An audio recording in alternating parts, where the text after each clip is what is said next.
He is, without a doubt, one of the greatest novelists, lawyer, and former member of the 7th District of the Mississippi House of Representatives, John Ray Grisham, Jr., known for his popular legal thrillers. I'm Tyrone Bowman. This is Tyrone Bowman Tonight. The topic of discussion, John Grisham. Let's get right down to it. Who is he? Where did he come from? And how did it all happen for him? John Ray Grisham Jr.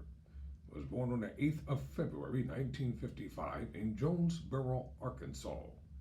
And he is a novelist, lawyer, and former member of the 7th District of the Mississippi House of Representatives, known for his popular legal thrillers.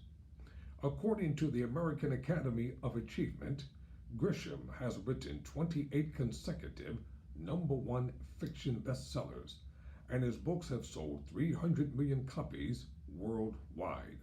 Along with Tom Clancy and J.K. Rowling, Grisham is one of only 3 authors to have sold 2 million copies on a first printing.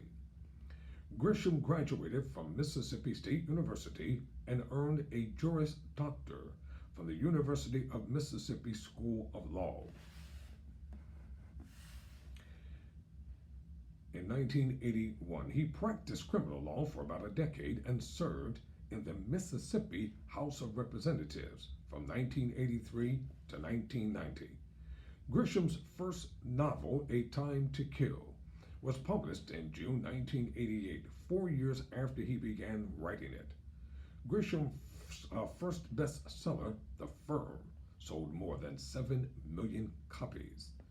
The book was adapted into a 1993 feature film of the same name, starring Tom Cruise, and a 2012 TV series which continues the story 10 years after the events of the film and novel. 7 of his other novels have also been adapted into films: The Chamber, The Client, A Painted House, The Pelican Brief, The Rainmaker, The Runaway Jury, and Skipping Christmas. Grisham, the second of 5 children, was born in Jonesboro, Arkansas to Wanda and John Ray Grisham. His father was a construction worker and a cotton farmer, and his mother was a homemaker. When Grisham was 4 years old, his family settled in South Haven, Mississippi, a suburb of Memphis, Tennessee. As a child, he wanted to be a baseball player. As noted in the foreword to Calico Joe, Grisham gave up playing baseball at the age of 18 after a game in which a pitcher aimed a beanball at him and narrowly missed, doing the young Grisham grave harm. Although Grisham's parents lacked formal education, his mother encouraged him to read and prepare for college. He drew on his childhood experiences for his novel, A Painted House. Grisham started working for a plant nursery as a teenager, watering bushes for $1 per hour. He was soon promoted to a fence crew for $1.50 per hour. He wrote about the job, quote, "There was no future in it," close quote. At 16, Grisham took a job with a plumbing contractor, but says he, quote, "never drew inspiration from that miserable work," close quote. Through one of his father's contacts, he managed to find work on a highway asphalt crew in Mississippi at age 17. It was during this time that an unfortunate incident got him serious about college. A fight with a gunfire broke out among the crew, causing Grisham to run to a nearby restroom to find safety. He did not come out until the police had detained the perpetrators. He hitchhiked home and started thinking about college. His next work was in retail as a sales clerk in a department store, men's underwear section, which he describes as humiliating. By this time, Grisham was halfway through college, planning to become a tax lawyer. He was soon overcome by the complexity and lunacy of it all. He decided to return to his hometown as a trial lawyer. He attended the Northwestern Mississippi Community College in San Tabio, Mississippi, and later attended Delta State University in Cleveland. Grisham changed college 3 times before completing a degree. He eventually graduated from Mississippi State University in 1977, receiving a BS degree in accounting. He later enrolled in the University of Mississippi School of Law to become a tax lawyer, but his interest shifted to general civil litigation. He graduated in 1981 with a JD degree. After leaving law school, he participated in some missionary work in Brazil under the First Baptist Church of Oxford. Grisham practiced law for about a decade and won election as a Democrat to the Mississippi House of Representatives from 1983 to 1990. He challenged the incumbent after becoming embarrassed by Mississippi's national reputation and inspired by the passage of the Education Reform Act of 1982. Grisham represented the 7th District, which included DeSoto County, Mississippi. By his second term in the state legislature, he was the vice chairman of the Appropriation and Elections Committee, and a member of several other committees.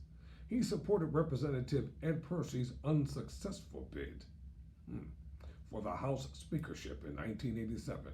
With a different speaker elected at the beginning of the 1988 legislative session, Grisham was out of favor with the new legislative leaders and assigned to more minor committee roles. Not busy with political affairs, he devoted more time to his novel, The Firm. Grisham later reflected that if Perry had become speaker, he might have been given more committee responsibilities, thus unable to write. Grisham's writing career blossomed with the success of his second book, The Firm. You remember that, starring Tom Cruise played in the movie. And he gave up practicing law, except for returning briefly in 1996 to represent the family of a railroad worker who was killed on the job. His official website states he was honoring a commitment made before he had retired from law to become a full-time writer. Grisham successfully argued his client's case, earning him a jury award of $683,500, the biggest verdict of his career. Grisham said a case that inspired his first novel came in 1984, but it was not his case. He heard a 12-year-old girl telling the jury what had happened to her. His story intrigued Grisham, or her story intrigued Grisham. He saw how the members of the jury cried as she told them about having been raped and beaten. I remember staring at the defendant and wishing I had a gun. It was then Grisham later wrote in the New York Times that a story was born. Over the next 3 years, he wrote his first book, A Time to Kill. The book was rejected by 28 publishers before Winwood Press, and an unknown publisher agreed to give it a modest 5,000 copy printing. It was published in June 1988. The day after Grisham completed A Time to Kill, he began work on his second novel, The Firm. The Firm remained on the New York Times bestseller list for 47 weeks and became the 7th best-selling novel of 1991.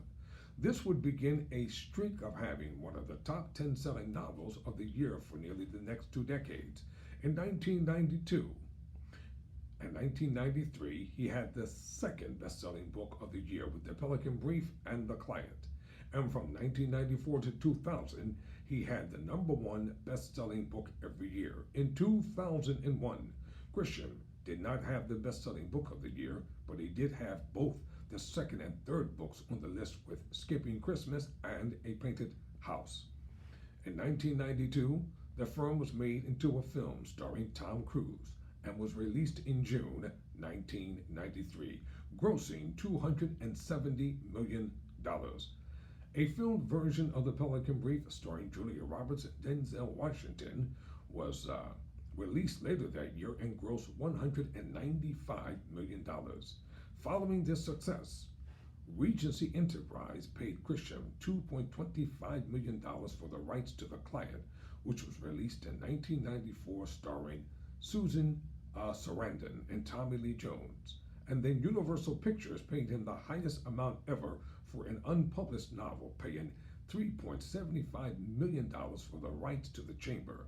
In August 1994, New Agency paid a record $6 million for the rights to A Time to Kill, with Grisham asking for a guarantee that Joel Schumacher, the director of The Client, would direct. Beginning with The Painted House, Grisham broadened his focus from law to the more general rural South, but continued to write legal thrillers at the rate of one a year. In 2002, he once again claimed the #1 book of the year with The Summons. In 2003 and 2004, he missed the #1 bestseller of the year due to The Da Vinci Code by Dan Brown, but he once again produced 2 novels, which ended the year in the top 5. In 2004, The Last Drawer ended the year in #4, and in 2005 he overtook The Da Vinci Code and returned to the #1 for the year with The Broker. 2006 marked the first time since 1990 that he did not have one of the top-selling books of the year, but he returned to #2 in 2007, #1 in 2008, and #2 in 2009. He has also written sports fiction and comedy fiction. He wrote the original screenplay for and produced the 2004 baseball movie Mickey, which starred Harry Connick Jr. In 2005, Grisham received the Peggy V. Helmerich Distinguished Author Award, which is presented annually by the Tulsa Library Trust. In 2010, Grisham started writing a series of legal thrillers for children. It features Theodore Boone, a 13-year-old. He gives his classmates legal advice, ranging from rescuing impounded dogs to helping their parents prevent their house from being repossessed. He said, "I'm hoping primarily to entertain and interest kids, but at the same time, I'm quietly hoping that the books will inform them in a subtle way about law." He also stated that it was his daughter Shia who inspired him to write the Theodore Boone series. "My daughter Shia is a teacher in North Carolina, and when she got her 5th grade students to read the book, 2 or 3 or 4 of them came up afterwards and said they like to go to the legal profession, or like to go into the legal profession." In an October 2006 interview on the Charlie Rose Show, Grisham stated that he usually takes only 6 months to write a book, and his favorite author is John Lee Carey. In 2011 and 2012, his novel, The Litigators and The Racketeer, claimed the top spots in the New York Times bestseller list. The novels were among the best-selling books of those years, spending several weeks atop various bestseller lists. In 2013, he again reached the top 5 in the U.S. bestseller list. In November 2015, his novel, Rogue Lawyer, was at the top of the New York Times fiction bestseller for 2 weeks. In 2017, Grisham released 2 legal thrillers. Camino Island was published on June 6, 2017. The book appeared at the top of several bestseller lists, including USA Today, The Wall Street Journal, and the New York Times. The Rooster Bar, published on October 24, 2017, was called his most original work yet. In the News Herald, and a buoyant, mischievous thriller in the New York Times. To be continued. Or should I continue? I think I'll continue now. Several of Grisham's legal thrillers are set in the fictional town of Clayton, Mississippi. In the equally fiction Ford County in northwest Mississippi town, still deeply divided by racism. The first novel set in Clinton was A Time to Kill. Other stories set there include The Last Drawer, The Summons, The Chamber, The Reckoning, A Time for Mercy, and Sycamore Row. The stories in the collection Ford County are also set in and around Clinton. Other Grisham novels have non-fictional southern settings. For example, The Partner and The Runaway Jury are set in Biloxi, and large portions of the Pelican Brief in New Orleans. This is to be continued, so until next time. Never surrender. Never